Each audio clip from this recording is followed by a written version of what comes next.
Yesu Kristo kurudi kwa Baba wa milele mbinguni, baada ya kuwa ametimiza kazi ambayo kwayo amekuja kuitenda katika ulimwengu.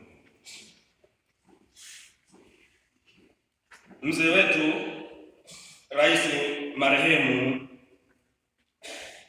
Ali Hassan Mwinyi aliwahi kusema maneno haya ambayo aliyasoma kwenye nyumba moja huko Unguja.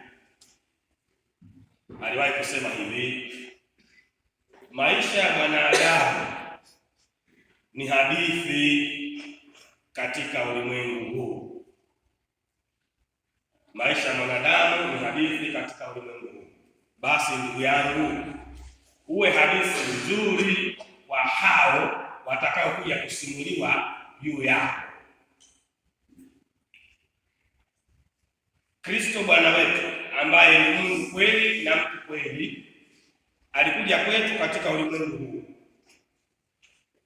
akazaliwa na mama Bikira Maria kwa uwezo wa Roho Mtakatifu, akakuwa katika ubinadamu wake, akaongezeka kimo na hekima, akaanza kazi ya utume, akahubiri habari njema.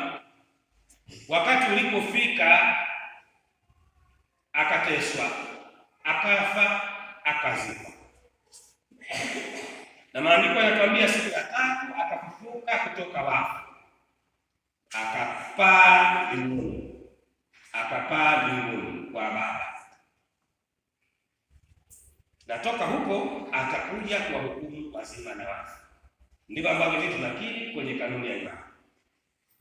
Kristo Bwana wetu, Mungu kweli na mtu kweli. Tuangalie katika kipengele hiki cha utu kweli.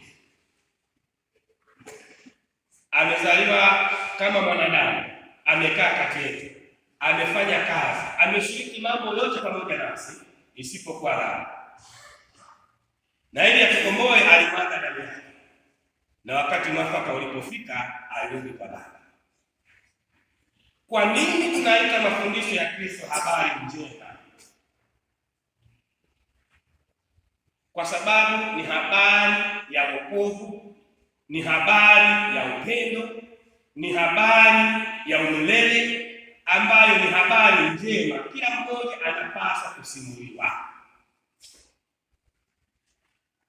Maisha ya Kristo yamekuwa ni habari njema, ni kitabu ambacho kila mmoja atapenda kusimuliwa, atapenda akisome. Amekuwa hadithi nzuri. Leo anaporudi kwa Baba wa milele, anatuachia sisi mfano wa hadithi nzuri ya kusimuliwa, kwa maisha yake, kwa mwenendo wake, kwa tabia yake, kwa mafundisho yake, na kwa namna pekee kwa upendo wake. Kwa hiyo ni jukumu letu sisi, kila mmoja wetu, kuiga mfano wa maisha ya Kristo, kuiga hii habari njema na mafundisho yake, na si kubaki nayo sisi tu, twende ulimwenguni kote tukaitangaze, tukaihubiri, tukawafundishe wengine. Tunahubirije habari njema? Ni lazima kusimama hapa mimbarini kama mimi nilivyo? Hapana, kwa maneno yake na zaidi sana kwa matendo yake. Matendo hunena zaidi kuliko maneno. Hapa parokiani tuna kazi mbalimbali za kitume tunazozifanya. Hizo zote tunazifanya kwa ajili ya nini? Kwa ajili ya utukufu wa jina letu? Hapana, kwa ajili ya utukufu wa jina la Kristo, kwa ajili ya Injili. Na moja ya kazi tunazofanya ni pamoja na uinjilishaji kwa kutumia nyimbo, yaani kwaya. Mtakatifu Agustino wa Hippo alitufundisha kusema, anayeimba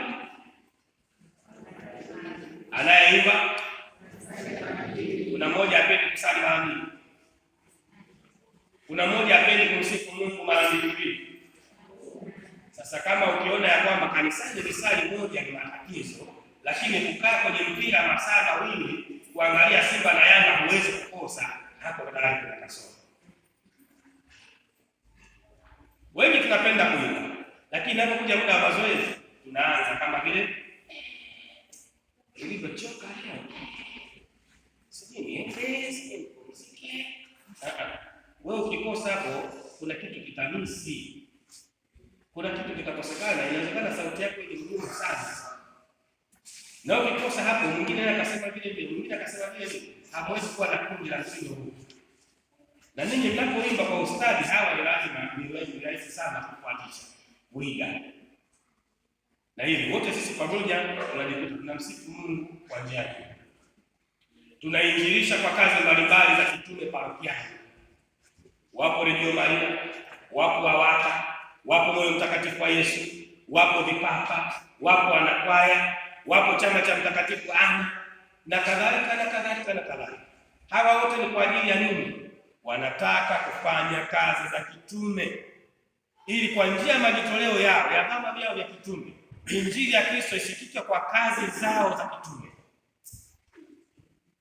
Kila mmoja anajaribu kutengeneza hadithi iliyo nzuri inayofanana na hadithi ya Kristo Bwana. Na ndio sababu ya maisha ya Kristo. Maisha yetu yaakisi maisha ya Kristo. Mkristo, maisha yako yasipoakisi maisha ya Kristo, una sababu ya kujiita Mkristo.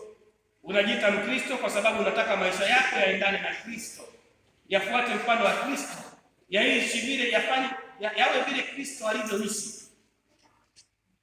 Tumombe Mwenyezi Mungu siku ya leo, Kristo Bwana wetu anapopaa kurudi kwa Baba, anatuachia sisi ujumbe gani? Anatuachia sisi ujumbe gani? Tuwe mashahidi wa injili yake duniani kote. Na anaporudi kwa Baba atuache sisi yatima kama alivyosema. Anakwenda kututayarishia makao, ili kwamba na sisi utume aliotuachia hapa duniani tukisha kutekeleza tufike kule alipo yeye mwenyewe. Usirudi kwa Bwana mikono mitupu. Rudi kwa Bwana ukiwa na tunu mikononi mwako. Utakaposimama mbele yake ukaseme, vipaji ulivyonijalia vilikuwa ni kuimba, nilitimiza. Vilikuwa ni kufundisha watoto, nilitimiza. Vilikuwa ni kutibu watu hospitalini, nilitimiza. Vilikuwa ni kufundisha katekesi, nilitimiza. Vilikuwa ni kuwa baba mwema wa familia, nilitimiza. Vilikuwa sijui ni mtendaji wa kijiji, nilitimiza. Vilikuwa ni kiongozi wa serikali, kiongozi wa dini, nilitimiza. Na hivi unarudi ukiwa na shangwe ya kupaa kurudi kwa Baba aliyekupeleka katika ulimwengu. Hakuna mtu yeyote yuko katika ulimwengu kwa hasara. Kila nafsi unayoona iko katika ulimwengu huu ilikuja kwa sababu maalum. Mungu ana mpango na kila mtu katika. Hukuja katika ulimwengu kwa bahati mbaya, hapana. Umeletwa kuwa shuhuda wa injili. Kwa mtindo gani? Kwa maisha yako, kwa mwenendo wako, kwa utume wako, kwa karama zako alizokujalia Mungu kwa uwezo wa Roho Mtakatifu. Karama yako ni zawadi kwa kanisa, ni zawadi kwa ulimwengu, ni zawadi kwa wote. Usikubali kufunika karama yako. Itumie karama yako kumtukuza Mwenyezi Mungu, kumsifu, kumwabudu na kumuomba kwa ajili yako na kwa ajili ya wengine. Ili Kristo Bwana wetu atujalie sisi heri ya milele, heri ya Pasaka, heri ya kufufuka katika maisha yetu. Sisi hapa kila mmoja ametengenezwa kwa tumaini, na ndio maana tuko mahali hapa. Hatuji kanisani tukupoteza muda kwa sababu tunataka tuonekane kanisani. Tunalo tumaini alilotuachia Kristo, ambalo tunataka mwisho wa maisha yetu tumaini letu lituongoze kwenye heri. Kama mwali wa moto, tumaini langu linawaka. Ni juzi tu hapa tulimba kuhitimisha jubilei kuu ya miaka 2025. Tumombe Mwenyezi Mungu atujalie tumaini la kumkuza Kristo kila aliyetutangulia, ili tuongoze siku zote kuishi maisha ya uadilifu, maisha ya haki, maisha ya upendo, maisha ya amani. Habari njema sio mauaji, habari njema sio matusi, habari njema sio manyanyaso, habari njema sio kutesa watu, habari njema sio kugandamiza watu, habari njema sio kusengenya watu. Hizi si habari njema, ambao ndio habari njema iliyoenea sisi katika taifa. Maana imefikia mahali kusema uongo tunaona kama kawaida, kusengenya kama kawaida, mitandaoni matusi huko kama kawaida, kulazimisha mabavu kama kawaida, kuteka na kuua watu kama kawaida. Tutaishi kwenye mtindo huu mpaka lini? Hii ni habari njema? Haiwezi kuwa habari njema. Tukisema kwamba sisi tunapenda kuhubiri habari njema, tunahubiri habari gani? Habari ya furaha na matumaini kwa watu? Habari ya upendo kwa watu? Au habari ya vitisho kwa watu? Mwenyezi Mungu ametuweka katika ulimwengu tuutiishe ulimwengu, sio tuutishe ulimwengu, sio tuutishe ulimwengu, tuutiishe ulimwengu kwa vipaji vyetu, kwa karama zetu, kwa maisha yetu, kadiri anavyotujalia Roho Mtakatifu. Tumwombe Mwenyezi Mungu atusaidie siku hii ya leo iwe kielelezo cha matumaini na umaana wetu wa kuwepo hapa duniani. Tusiishi tu kama watu tusio na mwelekeo. Tuko katika ulimwengu huu leo, tumewekewa tumaini la uzima wa milele mbinguni. Tutasimama mbele ya Mungu na kuanza kuhesabu aliyotutuma tumeyatekeleza. Tumeyatekeleza kwa mtindo gani? Au tumetekeleza ya kwetu sisi? Na kama tuna Wakristo tunatekeleza ya kwetu sisi, hayo ametutuma nao tutekeleze yale Kristo aliyotuagiza, ili kila mmoja wetu awe hadithi nzuri, kwamba hata ukitoka katika ulimwengu huu wenzako watakuja kusimuliwa, na wakisimuliwa watataka waishi hadithi yako kama vile ambavyo tunaishi hadithi ya Kristo. Tuwafundishe watoto wetu upendo, utu, amani, maelewano, imani, wakuwe katika fadhila ya kumjua Mungu na wajue utume wao na wao uliowaleta katika ulimwengu huu ni nini. Waige fadhila na mifano iliyo mizuri kwetu, tukiiga mfano wa Kristo mwenyewe aliye kichwa chetu sisi kanisa lake.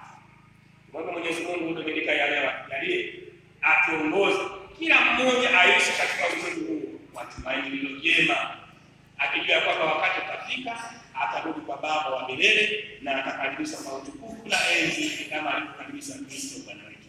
Kristo yuko pamoja nasi na nasi katika maisha yetu ya kila siku. Tumwombe Mwenyezi Mungu atuongoze, atulinde na atupeleke kwa Baba salama baada ya kuwa tumetimiza wajibu wetu hapa.